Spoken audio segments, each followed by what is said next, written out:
Russell Williams enrolled in the Royal Canadian Air Force in 1987 and was soon promoted to captain by January 1st, 1991. From that moment on, he would have been addressed as Sir by his subordinates and Captain Williams by his superiors. I have a question for you.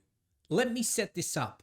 I'm looking for a team member to join me as we grow into a new and exciting opportunity, but I want to be clear on the type of person who will fit in with my corporate values. Let me cut to the chase. Annual salary is $750,000. That's right, $750,000. You have to be prepared to work 30 hours per week.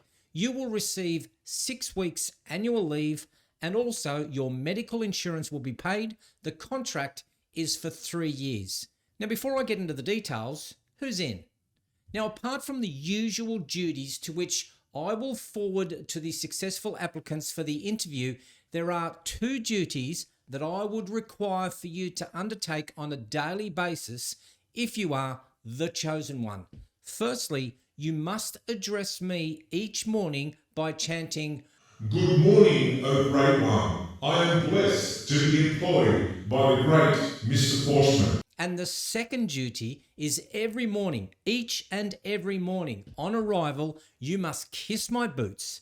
Now, the order in which you conduct these 2 vital duties is up to you. I mean, I'm not a corporate psychopath.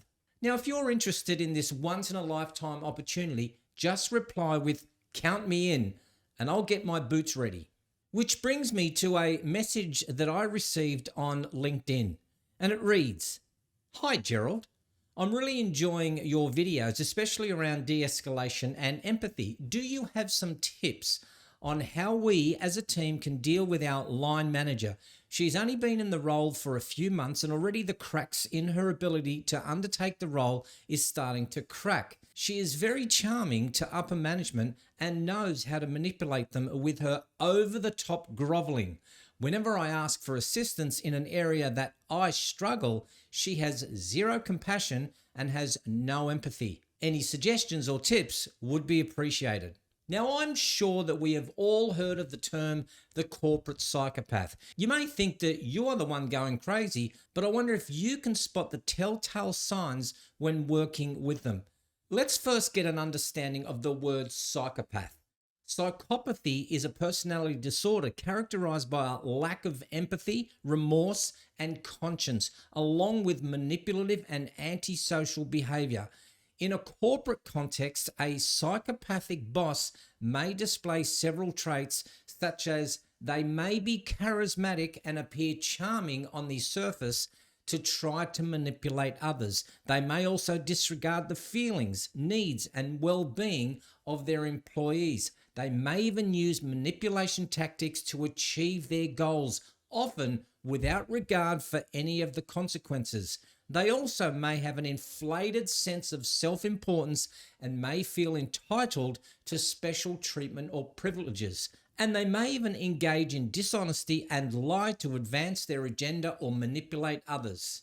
You have probably already come across them. They may also not feel genuine remorse for their actions or the harm caused to others. And most of them may display a limited range of emotions or lack of emotional depth. Now, of course, working under a boss with psychopathic traits can be challenging and stressful, and they may create a toxic work environment. They may manipulate and exploit their employees. They also have a lack of empathy for their concerns, and they prioritize their own interests above everyone else. But of course, it's crucial to remember that only a qualified mental health professional can provide an accurate diagnosis of psychopathy or any other mental health condition.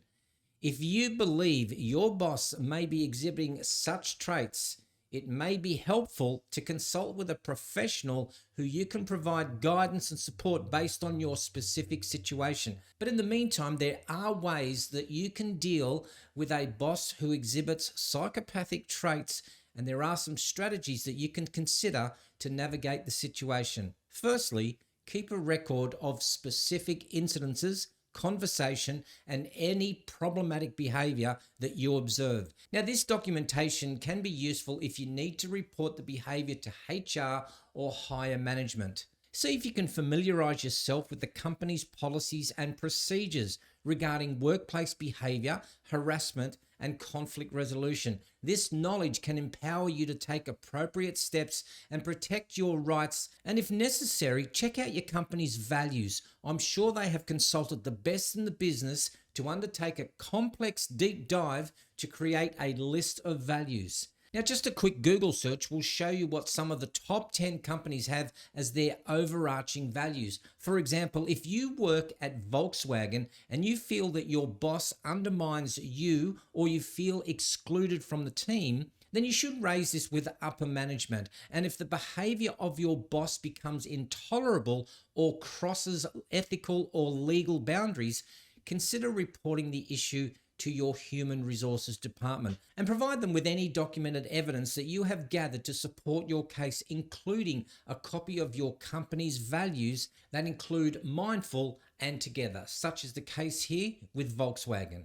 Keep in mind that while it can be challenging, try to maintain professionalism in your interactions with your boss. Focus on your work and avoid engaging in confrontations or arguments that could escalate the situation. You always have the option of leaving and seeking a better alternative. Not everybody leaves the job in pursuit of a better salary. Many leave because of the treatment that they get from within.